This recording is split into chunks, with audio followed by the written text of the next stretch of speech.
Craig, just with Matthew Boyd being named the Game 1 starter, what was his reaction as you had that conversation?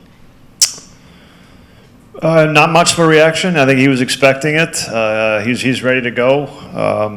Obviously, with how the weeks went out, it was the person we had lined up, and that's kind of how we did last week, is to have a couple of choices for who it could be. And so yeah, excited to give Matthew the ball and let him go to work. Obviously, a lot of really strong points of his season, but I remember back in spring we were talking about questions about durability and workload, just not knowing with him coming off the surgery. What have you thought of his body of work this year from that perspective?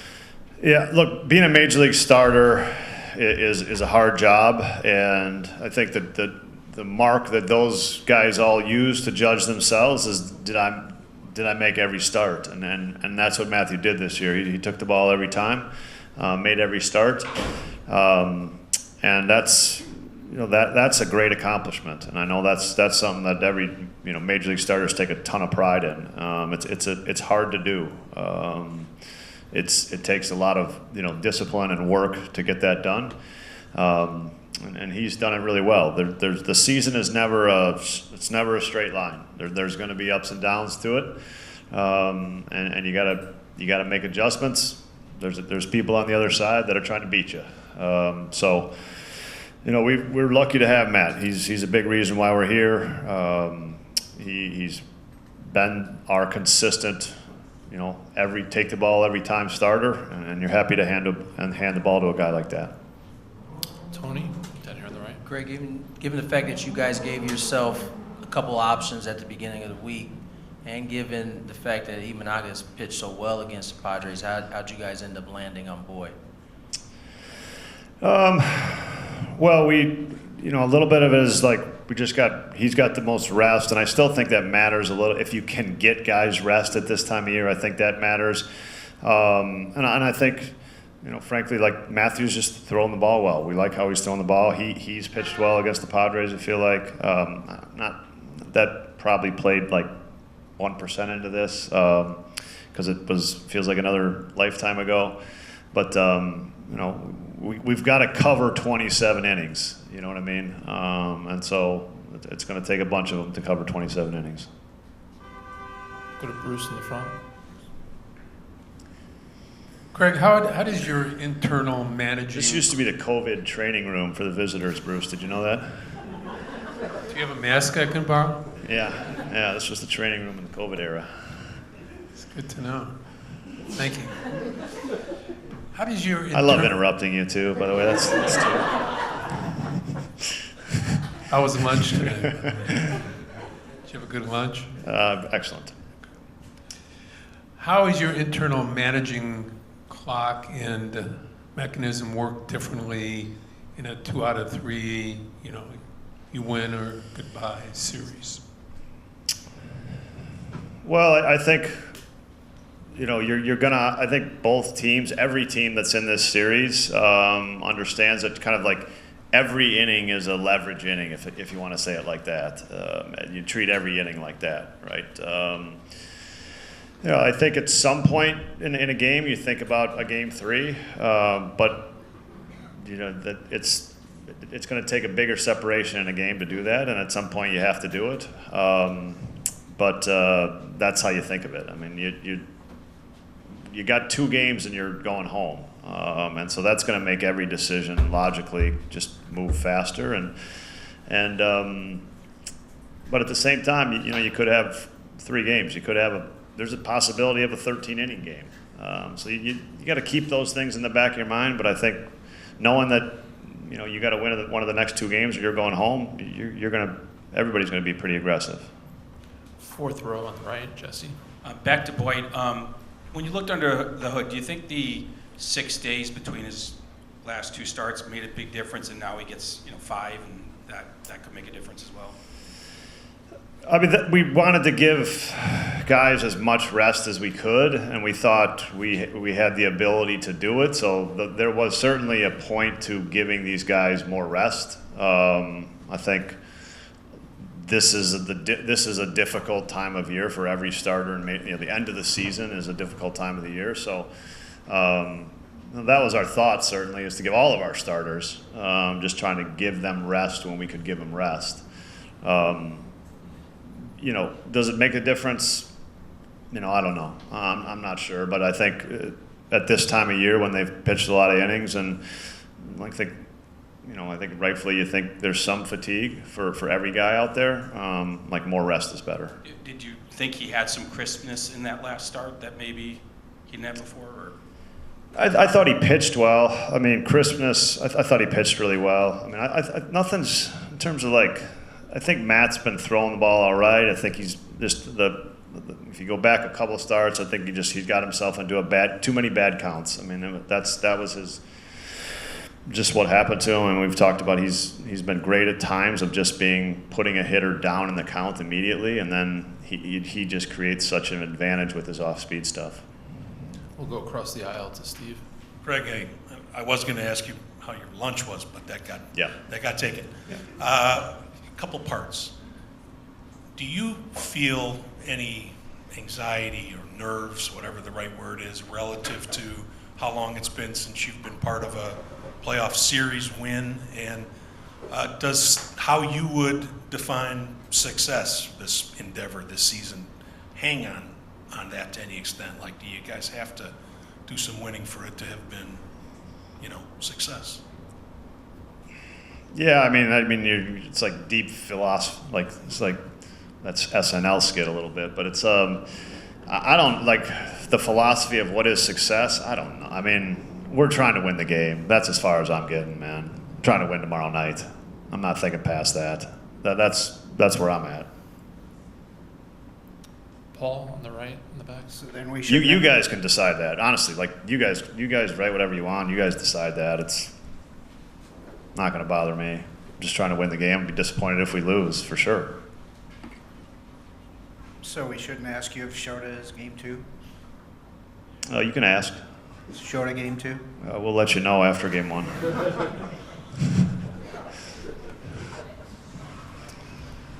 Come back to Bruce, and then we'll go to Jay on the right.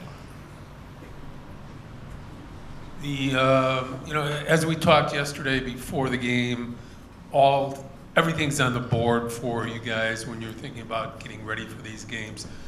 How close did you come to considering using an opener for this game? And are all those things again on the table for game 2? Well, I look, we didn't really. I mean, Matt was the starter.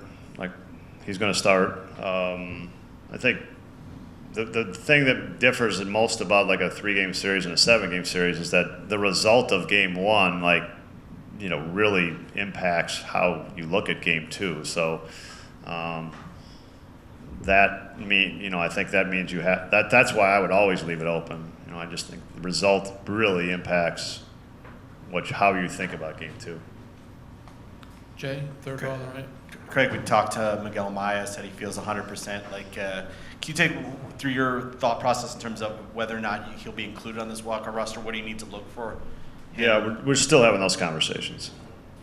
I mean, when you're told you're going to start game 1 of a playoff series after coming back from injuries and your point you're having, what's that like for you? The emotion and what's your reaction when you hear that? Grateful. I mean, to get to it's something you dream of, and get to do it, at Wrigley, get to do it for the Cubs organization. It's something I don't take lightly, and it's an amazing honor. I'm extremely grateful. Go to Tony in the back left. Hey Matt, I was just curious, how much does your experience in the postseason, or even some of the other veterans in the clubhouse, how much do you think that helps? And then kind of the blend between that and young guys who have not experienced the postseason, how do you think that kind of serves yourself personally and as a team? Yeah, I think it's one of those things where it is the same game, but sometimes it's nice to share that knowledge and to kind of give a glimpse and prepare for everything that is a little bit different than a regular season. But I think all in all, we have a very mature group, from the guys that are in their first few years, and everybody in between. It's a solid group. So it's been fun. You know, Counts has been awesome in talking to us as a whole and just talking about, hey, you know, it's the way you go about it is you play the same game and you let everything take you there. You don't need to force anything, and it's so true. So, you know, we have a very mature group, and I know we're all super excited for it. In the middle. A couple of times it's been brought up, like from Dansby and Couch, just making every start, given how your career has gone and just being in this position now. What does it mean to you that you were able to do that this year? It means a ton. You know, it's something that I've always prided myself in is in taking the ball. You know, it doesn't matter how you feel, doesn't matter kind of what's going on. Like, you go out there and compete.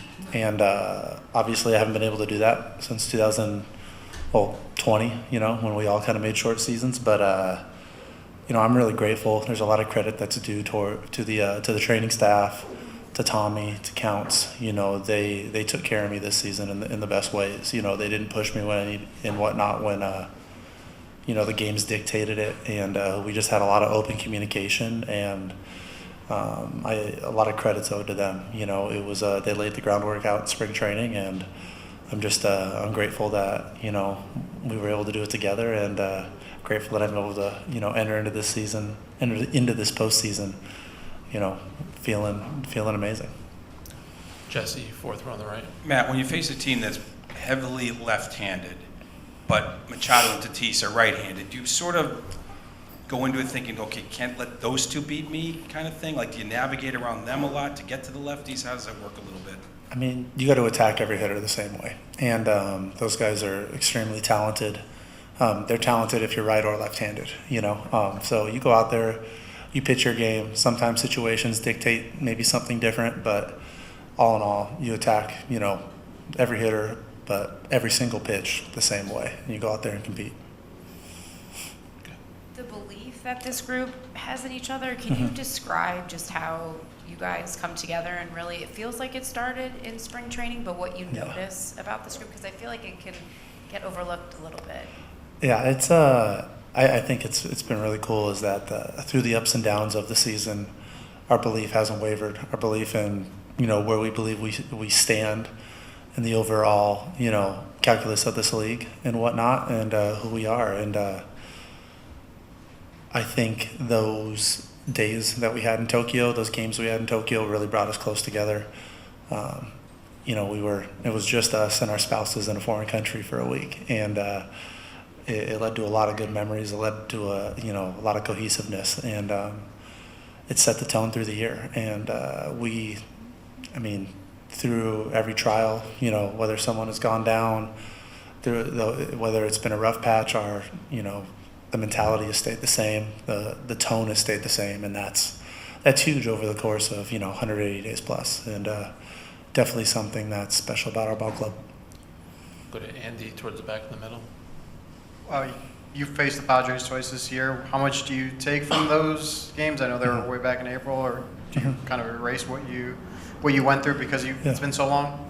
I mean, yeah, you take every piece of knowledge that you can, and you use it, you know, use it to the best game plan as you can. So, you know, it's, you know, whether it's, you know, the history that I have with facing Manny, you know, even before that, and whether, you know, the second half of the season that they've had as well too, right? You look at everything and to develop the best game plan, and you know, a lot can change over the course of a year and whatnot, but you take all the information you can, make a good game plan, and go out there and execute it from pitch one.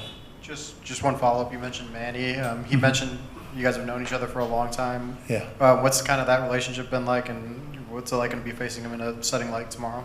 Yeah, I had the honor of, I didn't make Team USA when I was 18. I was one of the last cuts, but was there with an extremely talented group, and I got to know Manny a little bit then, and you know, just got to play against him over the years, and he's a great talent, and he's I mean, you know, he's one of the premier ball players in our league, you know, and definitely a generational talent, and he shows that year in and year out. So He's always a guy that you have to, circle in the lineup, but you go out there and you attack him, just like anybody else. Bruce, up here in the front. Other than pitching your butt off all year wherever you pitched, Wrigley Field was a special place for you this year. Was it just the common home field advantage, or is there something extra magical for you about it? I mean, the mound is 60 feet 6 inches away from home plate, every single ballpark. So when you go out there, it doesn't matter where it's at. You go out there and pitch. But, I will say this. It's special to get to pitch at Wrigley. And it means a ton. It means a ton to pitch in front of our fans. I think we got the best fans in baseball. They're so passionate. They get behind us. They're selling out Monday night games in April all the way through the year, right? And that means a lot to us as a ball club. They give us energy. They make it feel like the playoffs every time we're out there. So to answer that question in a different way, it's fun to get to play in front of our fans, and I'm glad we get to start out this postseason here. A couple more on the left in the fourth row, and then to Steve. Jameson talked the other day about it being kind of your guys' turn to pick Cade up after he picked the rotation up early in the year. How do you kind of view that being without him and your guys' job, and kind of just where the staff is going into these playoffs? Yeah, I think when you look at the totality of 162 games, it's cliche, but it is a marathon, and every game matters the same. And, whether it was April, some of those games in March, and going forward, I think we've all had our points where, we've done special things. And Cade down the stretch has been the best pitcher in baseball. I feel like it's easy to say, and the numbers back that up. And it's a bummer that he's not going to be on the mound, crossing the line with us in this time. But that's why there's 26 of us in there. That's why there's a 40-man roster. And just as Cade did when Steely went down, and we had some flux in the rotation, and Cade stepped up and has gone above and beyond, and just we'll all be doing our parts to get a W. And 27 outs can come so many different ways, and we're going to be prepared to do that. But we do that collectively. It's not done individually. And I think that's the makeup of this team, and that's what essentially, that's what makes these runs special. It's never just about one guy. It's about the group. And he's been right there with us, even when he hasn't been able to pick up a baseball these last few days. He's still very much in it. So, but man, he's been special for us this year, and it's our job to, do this job now. Matthew, hi. You used the word dreams, and I wanted to actually ask you more about that. You seem like a sentimental, thoughtful guy. Are you feeling all kinds of big things right now, big conflicting feelings, about what you have, this team, this season, this opportunity, your career and all that, and managing that too? I'm thinking of Rizzo and the glass case of emotion. What are you feeling? So I'm a sucker for this sort of thing, it's cool. I'm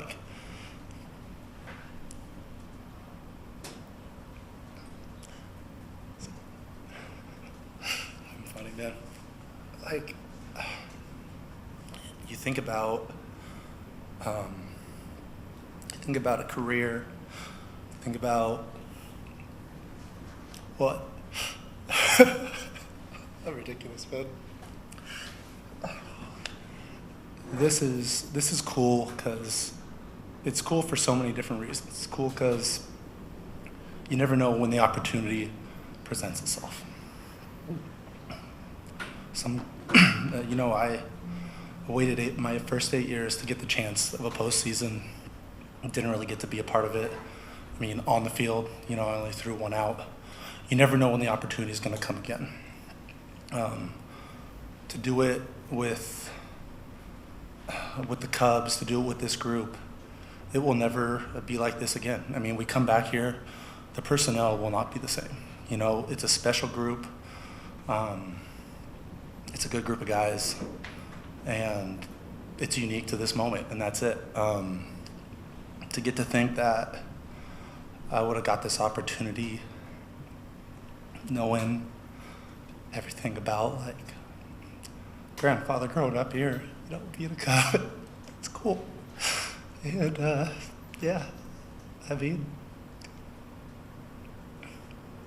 it's cool stuff. He would be extremely happy. And you owe me one for making me cry up here now. It's like, I felt like I was a bull in a china shop up until this, so, you got me going on that. But that's the cool stuff. My grandfather grew up in Chicago. He grew up a Cubs fan. I think 2016 was one of the happiest days of his life. I get to be a Cub now. It's pretty cool. And last one's from Matthew. We'll take one more. Just because you bring up your family, did you tell your dad? What did he think when you told him you're getting started? He's already on a plane, so he'll figure it out. He's excited. I mean, you're going to be a part of it, whatever role it may be. Your job is to get outs.